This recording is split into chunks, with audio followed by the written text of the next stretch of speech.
이 그림을 보세요. 이 그림은 우리가 보아왔던 얼굴하고는 다르죠. 노란색, 빨간색, 파란색을 집어넣었어요. 많은 사람들이 이렇게 원색을 그림을 그려서 조롱을 일삼았던 이 그림은 오늘날 우리에게 현대 미술을 알려주는 아주 큰 계보를 이룬 사람이다 라고 알려져 있죠. 이 그림을 그린 사람은 누구일까요? 앙리 마티스예요. 우리는 앙리 마티스를 야수파의 이야기를 하지요. 이 그림을 보고 이 그림은 사람의 얼굴이 아니라 야수와 같아, 이렇게 시작된 것이 야수파의 근원이다 라고 할 수 있겠습니다. 이 그림을 좀 더 살펴볼게요. 이렇게 원색을 그림에 썼죠. 그래서 많은 사람들이 왜 이렇게 부인을 아름답게 그리지 않았느냐 라고 묻자, 나는 작품을 통해 아름다운 부인을 창조한 것이 아니라 단지 그림을 그렸을 뿐이다 라고 이야기를 했다라고 하지요.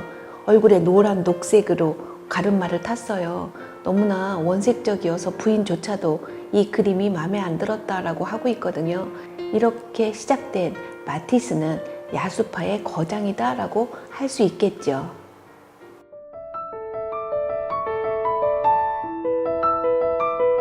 (1905년부터) (1908년까지) 활동했던, 프랑스를 중심으로 했던 이 야수파라고 하는 것을 좀 더 살펴보도록 하겠습니다. 이 야수파는 아카데미즘에 대항하여 인상파 이후에 새로운 시각과 기법을 추진하기 위해 순색을 구사하고 빨강, 노랑, 초록, 파랑, 원색을 굵은 필촉을 사용하여 병렬적으로 화면에 걸쳐 대담한 개성의 해방을 시도했던 것들이 오늘날 우리에게 알려진 야수파라 볼 수 있겠습니다. 피카소가 이야기를 해요. 마티스의 뱃속에는 강렬한 태양이 들어있나 봐 라고 해서 이렇게 원색을 사용한 1차적인 마티스의 야수파의 이야기가 되겠습니다. 그러면 두 번째는 어떤 활동을 했을까요? 이 그림을 보세요. 푸른 누드예요. 두 번째 여인을 이렇게 컷아웃이라고 하는 새로운 기법을 써서 표현한 작품이 되겠는데요. 이 작품은 유화를 통해서 그리는 것은 아니고 종이를 오려서 그린 거예요. 오늘 우리가 잘 알고 있는 종이 오리기 기법이다 라고 할 수 있겠는데요. 마티스는 12지장 암을 앓게 돼요. 그래서 몸이 너무 괴로운 나머지 그림을 그릴 수 없었다라고 하고 있거든요. 그래서 도안낸 그림이 이 푸른 노드라고 하는 작품이 되겠는데요. 이 푸른색 너무 아름답죠. 이 푸른색은 나비에게서 온 푸른색을 착안한 건데요. 너무나 아름다운 이 나비죠. 이 나비를 착안해서 그렸던 이 푸른색이 그대로 그림으로 옮겨지게 되는데요. 이때 마티스는 동물의 그 연구를 좀 많이 했었다라고 알려져 있거든요. 그래서 나비에게서 온 이 색깔이 푸른 노드를 만들어냈죠. 그런데 이 그림은 엄청 쉬워 보이죠? 저도 굉장히 이 그림 쉬워서 따라할 것 같았어요. 그런데 많은 사람들에게 이렇게 운동감 있는 그림을 그려내라고 하면 아무도 할 수 없었다고 해요. 이 그림의 마디가 율동을 느끼게끔 착안해서 잘라낸 기법이에요. 그래서 굉장히 쉬운 듯 하지만 이렇게 표현하기는 굉장히 어려운 스타일을 만들어낸 것이 마티스의 두 번째 역작 푸른 누드가 되겠습니다.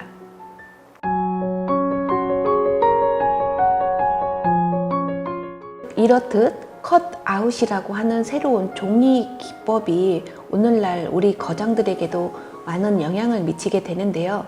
우리가 잘 알고 있는 피카소나 마르셀 디상 같은 사람들에게도 영향을 미쳤다라고 하고 있습니다. 그런데 왜 이런 컷아웃 같은 작품을 했을까요?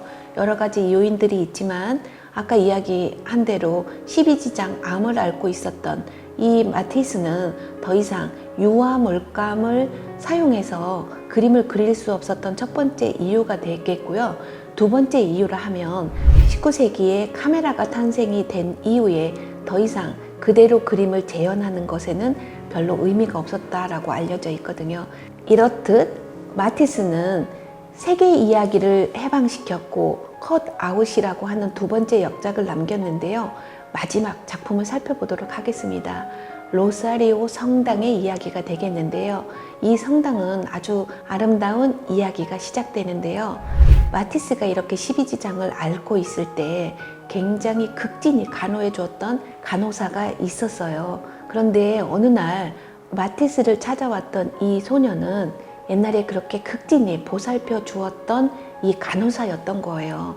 그래서 이 소녀 때문에 내 병을 앓고 나는 앞으로 더 살아남는 것은 인생의 덤이다라고 늘 칭찬을 받지 않았던 이 소녀는 수녀가 되어서 찾아온 거예요. 이 소녀는 로사리오 성당의 벽면에 장식하기 위한 스테인글라스 기초, 그러니까 밑그림을 가지고 온 거였던 거예요. 근데 너무나 반가운 나머지 앞으로 내 인생은 이 로사리오 성당과 이 소녀를 위해서 바치겠다라고 생각을 했다고 그래요.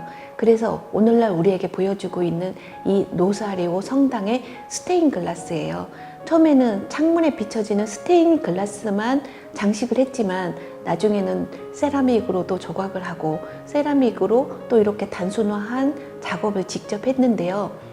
이때 마티스는 위가 너무 나빠서 앉아 있을 수도 누워 있을 수도 없을 정도로 고통스러웠는데 이 위에 내려오는 이 통로를 막기 위해서 쇠로 된 벨트를 하고 이 작업을 임했다라고 알려져 있거든요. 그래서 만들어진 것이 이 스테인글라스의 기법이에요. 이 스테인글라스 보세요. 노랑, 파랑, 그리고 남색이 있죠. 이 노랑은 무엇을 의미할까요? 태양을 의미해요. 이 파랑색은 바다를 지칭하고 있어요. 그러니까 하늘과 땅을 이야기했죠. 그러면 이 초록은 무엇을 의미할까요? 자연을 의미하고 있어요. 그래서 이렇게 만들어졌던 이 스테인글라스는 가장 아름다울 때 성당에 들어와서 봐라 라고 일기에 쓰여 있는데 이 아름다운 시간은 몇 시일까요? 오전 11시라고 알려져 있거든요. 이렇게 빛과 함께 비춰진 스테인글라스 기법은 이 성당을 가장 아름답게 비췄다라고 알려져 있고 이 작품이 결국 마티스의 마지막 걸작이다라고 할 수 있겠습니다. 이 성당을 만들면서 자기가 죽음을 알고 있었던 마티스는 마지막에 나는 이 성당을 만들 때 최대한 아이의 마음으로 하고 싶었다 마지막 일기를 남기거든요. 이렇게 만들어진 마티스의 작품은 오늘날 프랑스를 대표하는 3대 화가 중 한 명이 되었습니다.